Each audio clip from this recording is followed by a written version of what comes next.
nombre del Señor. Aleluya, aleluya. No sé si puedes sentir el toque de Dios en este día.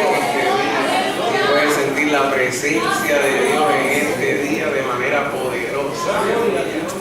Lo que Dios tiene cada momento para con cada uno de nosotros siempre es bueno, siempre es especial de parte de Dios. Abra su Biblia en el libro de Samuel, primera de Samuel, capítulo 16, versos del 14 al 23, y téngalo por ahí para que pueda subrayar o marcar algún asunto que digamos a través del mensaje. Bendito es Dios. Bendito es el Señor. Como ya hicimos lectura, pero vamos a leerlo nuevamente. Pero el relato que leímos hace un momento nos ubica en la corte real, la casa real, y nos pone frente a Saúl, el primer rey de Israel. Y es interesante porque la elección de Saúl en la Biblia es una que nos debe llamar la atención. Podemos ver dos relatos seguidos en el capítulo 9 y 10, puede marcarlos y después buscarlos. Dos tradiciones sobre la elección y unción de Saúl como rey de Israel. Al parecer la primera visión es la tradición que defendió la institución de la monarquía, el reinado, como la mejor salida de la problemática y a la decadencia de la institución de los jueces. Recuerde que los jueces estaban en el tiempo tribal. Cuando llegan a Canaán se esparcen como tribus y estaban los jueces que gobernaban y dirigían. Así que la monarquía nace en base a la decadencia de la institución de los jueces, que ya de alguna manera u otra nos dice la Biblia que ya no se comportaban como Samuel. Lo vemos en primera de Samuel, capítulo 8, verso 13. Fue el caso del comportamiento de los hijos. Entonces, desde esta visión, lo que se buscaba era la recuperación de la justicia social, lo que hacían los jueces. Velar por esa misma justicia social de su pueblo, de las tribus. La segunda tradición, donde nos presenta cómo fue elegido Saúl como rey, responde a un enfoque de carácter nacional. Israel enfrentando las amenazas de otros pueblos vecinos más fuertes y poderosos sin que nadie los defienda. Entonces se necesita la monarquía, porque la misma venía a ser la solución o su defensa. Hermanos y hermanas, cualquiera de los dos relatos, lo que nos quiere decir es que Saúl fue escogido. Es que Saúl fue ungido para rey. Fue separado para ese propósito. Pero lo que nos muestra la palabra es que por las constantes malas decisiones de Saúl, Dios se separó de él. Ya a Dios no le agradaba lo que hacía, y nos dice la palabra fuertemente nos dice la palabra, capítulo 15, verso 26, que fue desechado. Que fue desechado. Guste o no le guste, fue desechado. Cuando Samuel, el último juez, el primer modelo de profeta, dijo el mensaje a Saúl de que fue desechado por su actitud y decisiones, nos cuenta la palabra que fue la última ocasión que Saúl vio al profeta Samuel. Entonces, comprendiendo la importancia de Samuel como profeta de Dios, como aquel que era buscado también como vidente, como se entendía también, comprendiendo esto, tenemos que entender que tenemos un rey en una posición que le quedaba grande. En una posición que le quedaba grande.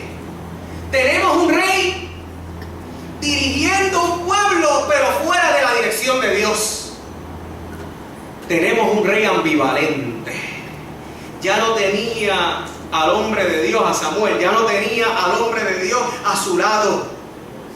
Era un rey depresivo, un rey que había perdido su norte, que su espiritualidad se había contaminado, que estaba carcomiéndose a causa de sus desviaciones, sus pensamientos. De ser ungido, de ser un separado por Dios, ahora se había convertido en un desechado. Y él mismo lo procuró, ¿saben? Él mismo lo buscó, él mismo buscó estar así. Ahora imagínense, un pelotón en medio de la guerra está siendo atacado.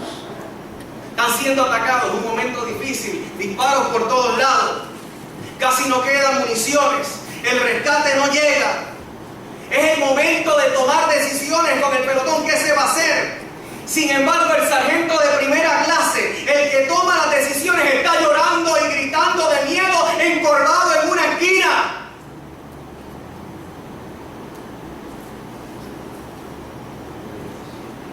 Es la desgracia del pelotón. Es la desgracia del pelotón, a menos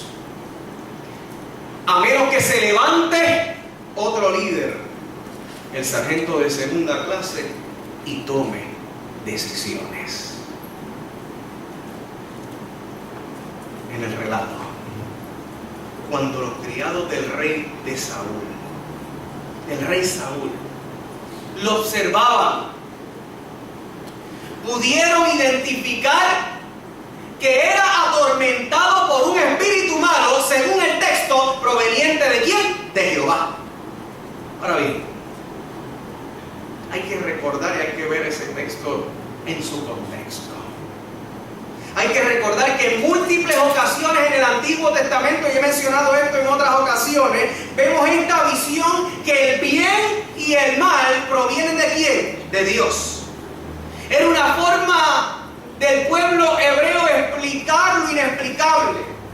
He dicho que es una visión monista. De un mismo ser vienen las dos cosas, el bien y el mal. Lo vemos en Amós, capítulo 3, verso 6, lo vemos en Ruth 1:20. De igual forma, no debemos pensar que eran demonios los que abatían a Saúl. Hermanos, era el mismo peso del abandono. Era el mismo peso del abandono. Era el mismo peso de la agonía de haber caído de la gracia de Dios. Y aquel que cae de la gracia de Dios, aquel que se separa de Dios, se siente atormentado por sus propias decisiones. Entonces, los criados toman la posición de líder y toman una gran decisión. Le piden casi como un ruego al rey, que el rey diera la orden y ellos pudieran identificar una persona que tocara bien el arpa, para que cuando floreciera el espíritu malo, cuando cambiara, ¿verdad?, la manera de actuar de Saúl, la persona tocara el arpa y Saúl fuese aliviado. Y Saúl fuese aliviado. Los criados toman la decisión. Van donde el rey. Tenían que ir donde el rey. ¿Qué vas a hacer? Darnos la oportunidad de buscar a alguien.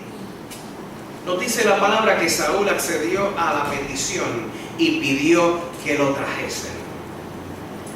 Cualquiera diría en este tiempo, siglo XXI, que estamos hablando de musicoterapia.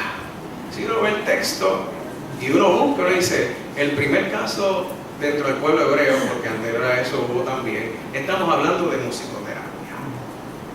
La realidad es que desde tiempos antiguos esta práctica con la música se utilizaba como instrumento de mejorar la salud física, de mejorar la salud emocional de las personas y para la expulsión de malos espíritus. Así que era una práctica. Y los criados, viviendo en aquel contexto, no siglo XXI, sabían lo que tenían que hacer, sabían lo que tenían que utilizar. Así que vamos a buscar a un artista que pueda sacar ese mal comportamiento, esa ira, esa agonía, esa depresión, todas esas cosas que estaba viviendo el rey Saúl.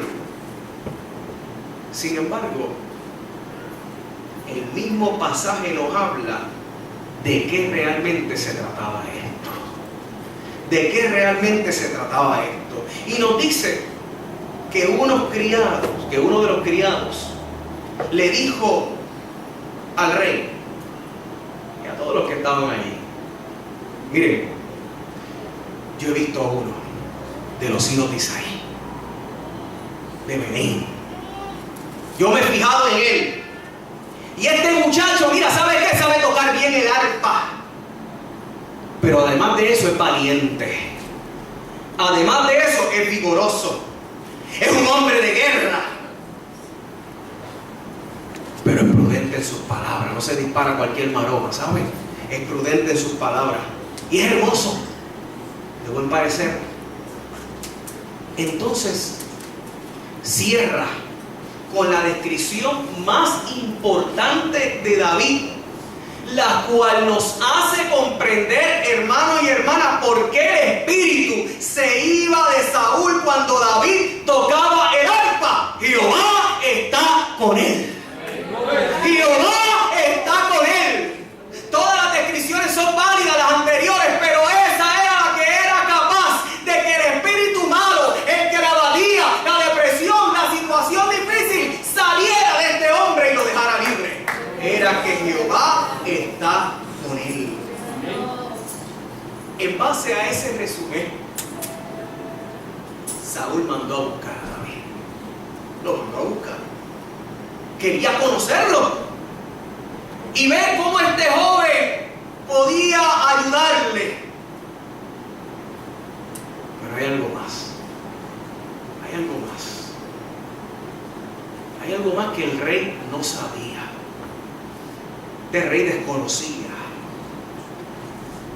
Y era que después que Saúl había sido desechado por Dios, que lo vemos en el capítulo 15, en el capítulo 16, verso del 1 al 13, nos presenta cómo Dios envía a Samuel el profeta, el mismo que había llevado palabra y lo había desechado, lleva a Samuel ¿a dónde? A casa de Isaí, el padre de David, para ungir a David.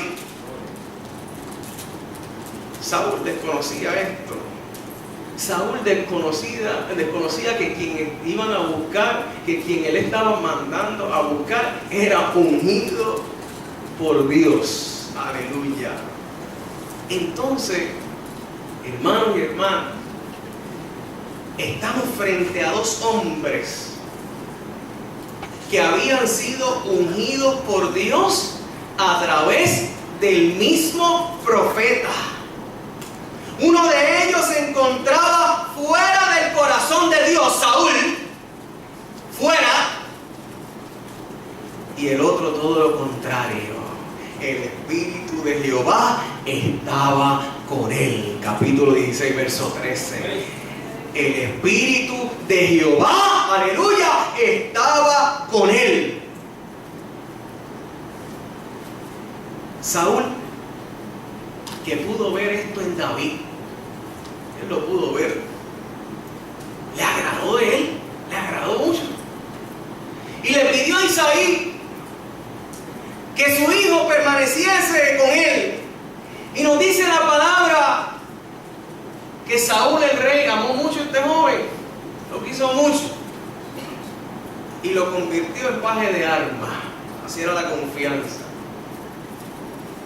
Y cada vez que Saúl era atormentado por el espíritu malo, David tocaba el arpa. Cada vez que era atormentado, David nuevamente, mira, el instrumento, voy a tocar el arpa. Nos dice el texto que Saúl sentía alivio.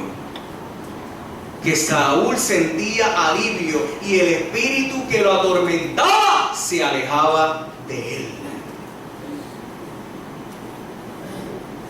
A mí en este día me gustaría decirte algo. Posiblemente lo sepas. Tal vez se te ha olvidado. O simplemente necesitas escucharlo de nuevo. Pero grábate esto en tu corazón y en tu mente. Tú eres un ungido de Jehová. Tú eres una ungida de Jehová. Tú eres un hombre ungido por Dios. Tú eres una mujer ungida por Dios, separada por Dios. ¿Cuántos pueden alabar al Señor? Gracias. Entonces un ungido toma decisiones que repercuten en bendición para él y los suyos. Aleluya. Gloria. Cada decisión que tú y yo tomamos como ungido de Dios, la idea es que bendiga nuestra vida y bendiga a los nuestros. Por tanto, yo camino como ungido de Dios. Yo me levanto como ungido de Dios. Me acuesto como ungido de Dios. Hablo como ungido de Dios. Todo lo que yo hago lo hago como un ungido, como un hombre separado, como una mujer separada de Dios. Analizo las cosas como un ungido de Jehová. No disparo rápido. Es más, no disparo nunca, porque actúo como ungido de Jehová. Bendito es el nombre del Señor. Aleluya. Aleluya. Entonces, si nosotros tomamos decisiones que repercuten en bendición como unidos para nosotros y los nuestros, tenemos que preguntarnos cómo las cosas que yo hago si realmente van de acuerdo con la voluntad del Altísimo, con la voluntad de Dios. Si realmente las cosas que yo hago actúan como un ungido, demuestran que soy un ungido, o demuestran que Jehová está conmigo, o Jehová está contigo. Esa es la pregunta que nos debemos hacer. Escucha bien esto: si tú como persona ungido por Dios no te comportas, no haces el trabajo por el cual fuiste separado o separada, no esperes que Dios se agrade de ti. No esperes que Dios se agrade y permita, analiza esto, llévatelo, y permita que andes y sigas en una tarea que no honras. A Saúl le quedaba grande el sombrero. En ocasiones nos puede estar quedando grande el sombrero porque no estamos actuando como ungidos del Señor. No hagas que el sombrero te quede grande. Busca la manera de llenar ese sombrero con las acciones correctas. Hermanos y hermanas, un ungido de Dios tiene unas características que nos menciona el pasaje. Y son las características que puede describir el mismo criado cuando habla de David.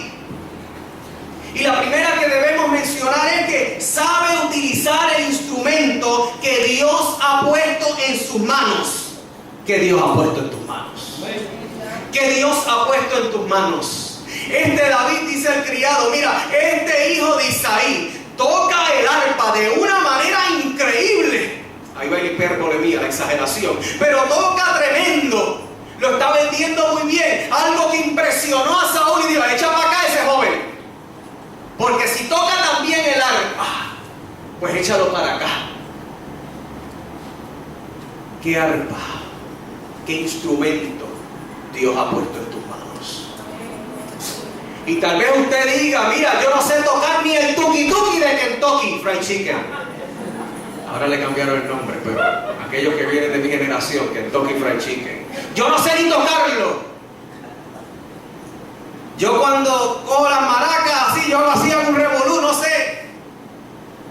La guitarra no puedo sacarle ni un acorde, me enredo en esta mano y la otra. La batería no tengo las destrezas motoras. El piano es un desastre. La voz ni se diga. Pero ¿qué instrumento ha puesto Dios en ti? ¿Qué instrumento ha puesto Dios en ti? ¿Qué instrumento ha puesto Dios en ti? No necesariamente tiene que ser un instrumento musical, pero Dios ha depositado algo en ti, de ti como ungido, ungida, que es capaz de, cuando tú lo utilizas bien, cuando estás separado, cuando estás en la misma sintonía con Dios, que tú empiezas a tocar el instrumento que Dios ha puesto en ti para edificación, para que construya, para que sea de bendición a las próximas generaciones y a las naciones también. Cuando tú comienzas a tocar, mira, se ve el poder de Dios, la mano de Dios. Pero tienes que comenzar a tocar. Tienes que comenzar a trabajar con ese instrumento que Dios ha puesto en tus manos. ¿Qué instrumento ha puesto Dios en tus manos? ¿Qué instrumento ha puesto Dios en tus manos? Así que la primera característica para un ungido de Dios es saber utilizar el instrumento que Dios ha depositado en ti y en mí. Tenemos que saber utilizarlo. La segunda característica que presenta dos que se unen es valiente y vigoroso. Un ungido de Dios es valiente. Un ungido de Dios es vigoroso. Es feroz cuando tiene que atacar valientemente en el nombre del Señor. No huye. No se mete en una cueva. Cuando David estaba metido con Dios, no se metió en una cueva. Cuando se separó de Dios, se fue a Adulán. Se escondió. Pero cuando tú y yo estamos metidos con Dios, no tenemos que ir a ninguna cueva. Vamos directo al rostro de Dios, a la presencia de Dios. Atacamos el problema, combatimos el problema. Pero no estamos huyendo, porque sabemos quién está con nosotros. Porque sabemos quién está con nosotros. Otra descripción de un ungido es que es un hombre de guerra. Una ungida, una mujer de guerra. Sabe contra quién es la lucha. Oiga, y sabe las armas que tiene que utilizar. Efesios 6, del 12 al 13, porque no tenemos lucha contra sangre, alabado el nombre del Señor, y carne, sino contra principados, contra potestades, aleluya, contra los gobernadores de las tinieblas de este siglo, contra huestes espirituales de maldad en las regiones celestes. Por tanto, que tomad la armadura de Dios para que podáis resistir en el día malo, habiendo acabado todo, estar firme en el nombre del Señor. La misma palabra nos dice que tenemos que hacer, de quién estamos agarrados, contra quién peleamos. Un ungido de Jehová sabe que la guerra de él no es contra carne ni sangre. Sabe que es contra las artimañas del enemigo, del diablo. Sabe contra quién está peleando. Un ungido y una ungida de Dios, de Jehová, habla con prudencia. Sabe de que cada palabra que él dice y ella diga, Dios le pedirá cuenta. Que cada palabra construye o destruye. Totalmente. Totalmente. Sabe que una palabra es capaz de encender un bosque. Santiago, la lengua. De encender un bosque lleno de vida. Porque los bosques están llenos de vida y hacer mucho daño. Otra característica que nos dice el texto bíblico, y el criado le señala a Saúl sobre David, y nosotros también tenemos que abrazarla y tenerla, es que el ungido de Dios y la ungida, y ahí usted tiene que gritar amén, es hermoso. Amén. Wow, no me cuento. El ungido de Dios, la ungida de Jehová, es hermoso y hermosa. Hey, gloria a Dios. Gloria a Dios. Y la persona que tienes al lado, atrás y al frente opina lo mismo. Yeah, right. El que vive, iglesia, el que vive como un ungido de Dios, brilla en la hermosura de Dios. Brilla en la hermosura de Jehová. Aleluya. Es rejuvenecido por la misma presencia de Dios. A ustedes en ocasiones no lo han visto y le han dicho, wow, como te ves, qué joven te ves. Qué joven, qué joven. Y todo el mundo, no, esto es mío. Alguien está apoderándose de esa palabra ahora mismo, ¿verdad? Qué joven, eso es para mí, pastor, eso es para mí. Qué joven te ves, qué joven te ves, qué alegre te ves, qué sonrisa, qué brillo. Es la hermosura de andar con Dios. Es la hermosura de un ungido de Jehová. Hermanos y hermanas, nosotros hemos sido ungidos como adoradores de Dios. ¿Cuántos pueden adorar? ¡Aleluya! Tú has sido separado y separada para ser un adorador, una adoradora. Para eso tú has sido separado. Y cuando nosotros tomamos nuestra vida de adoradores en serio, cuando nosotros podemos entender que somos gente separada totalmente, no a medias, totalmente para Dios. No importa el espíritu, no importa la situación, no importa la angustia que esté atormentado, lo que sea, tiene que huir. Lo que sea que quiera ir contra nosotros, tiene que huir. Porque tú eres un ungido de Jehová. Que no se te olvide que tú eres un ungido de Jehová, que tú eres un separado de Dios. Por tanto, camina, por tanto, corre, por tanto, actúa como un ungido de Dios. ¡Aleluya! Entonces nuestra adoración va a impactar las vidas. Nuestra adoración va a impactar las vidas. Nuestra actitud, la semana pasada, nuestra actitud de adoradores va a impactar las vidas. Nuestro testimonio, el que doy en el trabajo, el que doy en casa, el que doy cuando voy a Londres, el que doy en donde más, en el colmado, en el banco, en donde sea que usted se mueva, el testimonio que usted da va a impactar las vidas. Nuestras acciones van a impactar las vidas. Nuestros saludos van a impactar las vidas. Hay saludos y hay saludos, y usted lo sabe muy bien. Hay saludos que uno llega y le dice, ay, te necesitaba saludo. Te necesitaba saludo. Y hay otro saludo que uno dice, no te necesitaba, vete de mi vida, no regreses porque no necesitaba ese saludo. Pero hay saludos que uno quiere decir, ay, qué bueno ese saludo, qué bueno ese saludo. Saludos que van a impactar la vida. Nuestras conversaciones van a impactar las vidas. ¿Qué tipo de conversaciones tenemos? Hablábamos en la clase de discipulado y decíamos, hay personas que uno no debe procurar no tenerlas a su lado, o si no, trabajar para que sean transformadas. Porque tú llamas o tú hablas, ¿cómo está? Muriéndome en vida. Pero también es una vez, en un tiempo de agonía, pues ok, pasó. ¿Y cómo tú sigues? La semana que viene, muriéndome en agonía. En vida, muriéndome en vida.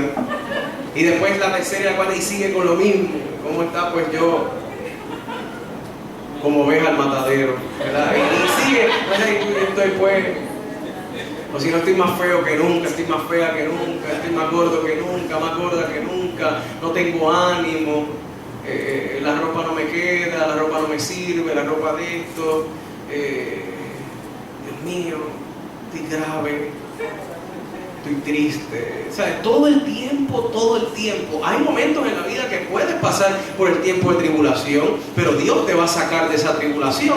Dios te va a levantar. Pronto va a salir el sol. El día. Pronto se abrirá agua en el desierto, caminos en el desierto, en medio de la sequedad. Pero no es para estar todo el día, y por tanto nuestras conversaciones de alguna manera como ungidos van a testimoniar, van a testificar lo que nosotros somos en el Señor o lo que no somos.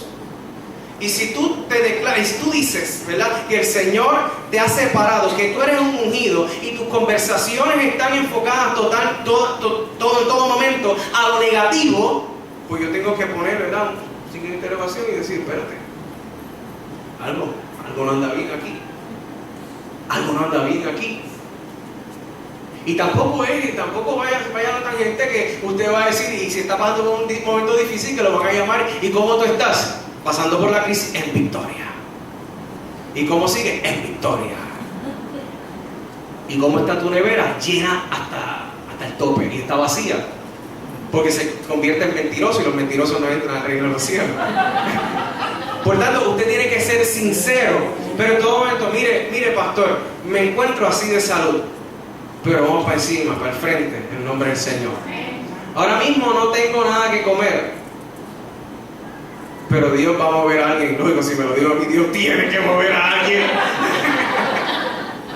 Dios va a mover a alguien.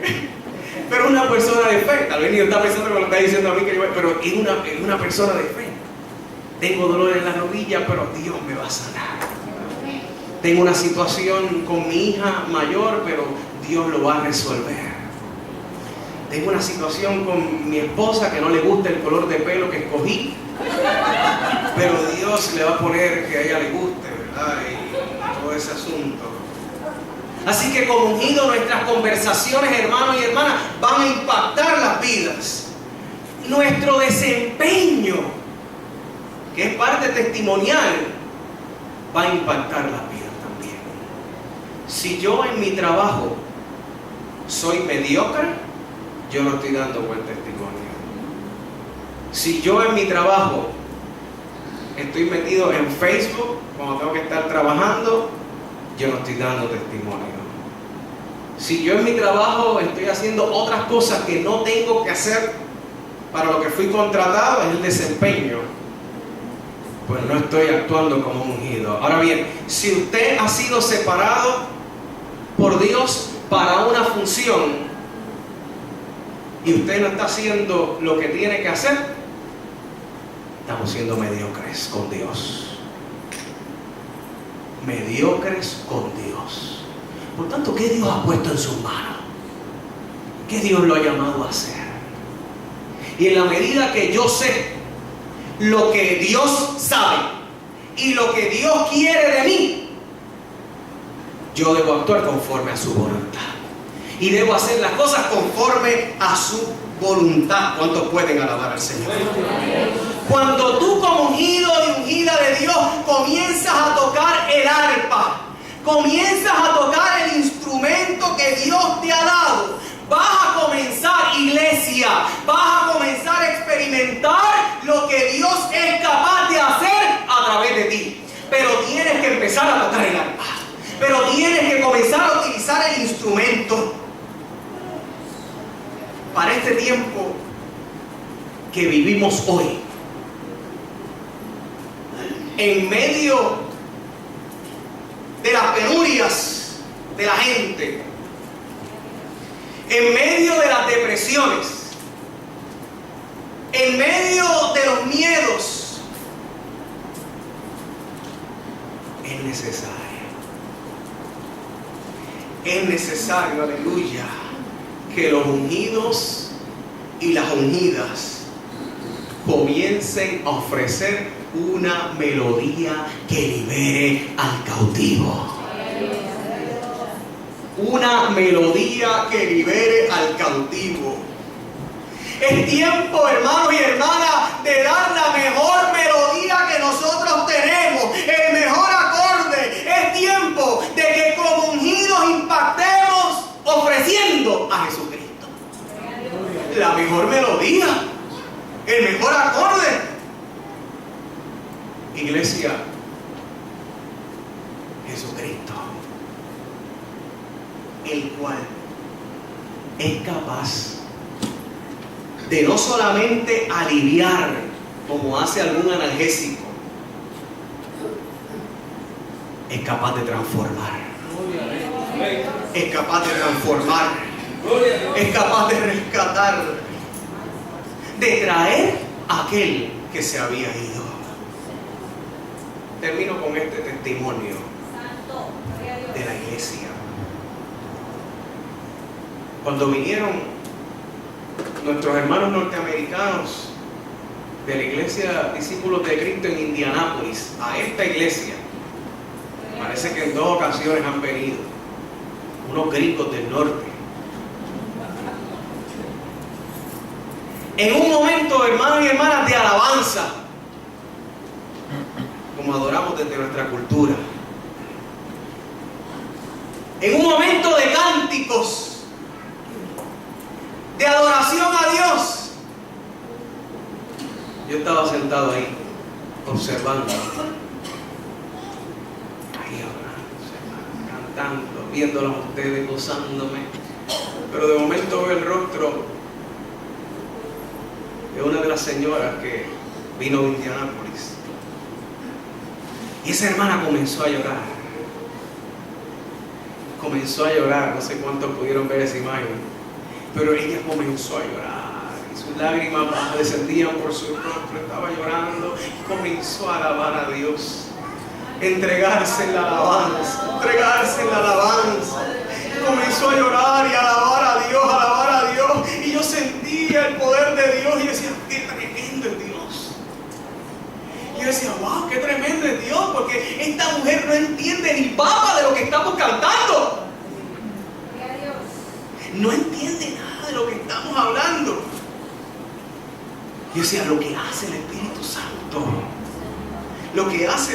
Santo, que aunque no entiende lo que decimos, es capaz de sentir la presencia de Dios. Pero luego analizando, después que me llevo la imagen, me llevo esa experiencia, me parece que esta mujer sí fue ministrada por el Espíritu Santo, de eso no hay duda. Pero no solamente a través de los cánticos. No solamente a través de los cánticos. Fue ministrada también por el recibimiento que se le dio. Fue ministrada por el saludo. Fue ministrada por el abrazo. Fue ministrada por el beso. Fue ministrada por las sonrisas. Fue ministrada por la niñez. Fue ministrada por el anciano, los ancianos. Fue ministrada por la poderosa palabra de Dios, por nuestro servicio, nuestro culto, por nuestra adoración. Porque la misma impacta vidas. Porque la misma impacta vidas, y que no haya duda de eso. Si el espíritu malo quiere venir a decir lo contrario, aquí se da una adoración que impacta vida. Aleluya. Una adoración que impacta vida. ¿Por qué, iglesia? ¿Por qué, iglesia? Porque Jehová está con nosotros. Aleluya. Gloria a Dios. Porque Jehová está con nosotros. Porque Jehová está con nosotros. Era una alabanza que vive. Porque Jehová está con nosotros. Aleluya. Porque Jehová está con nosotros. Bendito es el nombre del Señor.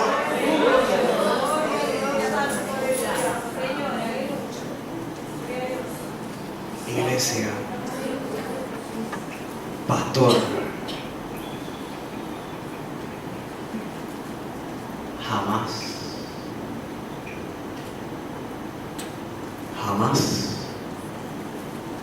descuidemos tan grande heredad que Dios ha puesto en nosotros. Yo te invito a que estés en pie.